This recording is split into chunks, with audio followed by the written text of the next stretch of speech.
Položi se ruka na određeno mesto i vozilo je spremno.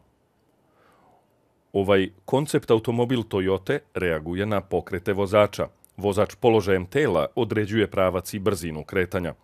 Hoće li ovakvi automobili ubrzo preplaviti ulice? Toyota to ne smatra nemogućim.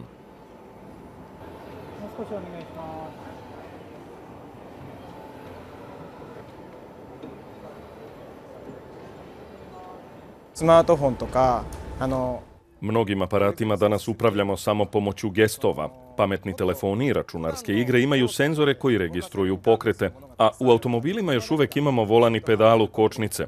Mi smo izmislili ovaj koncept da bi uskoro još više ljudi moglo da vozi automobil, pa čak i deca.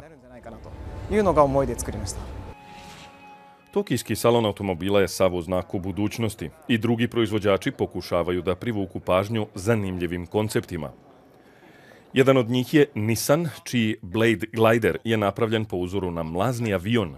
Električni automobil koji povezuje zadovoljstvo vožnje i ekološku svest samo je primer za načine na koje veliki proizvođači nastoje da jedni drugima budu opasni konkurenti.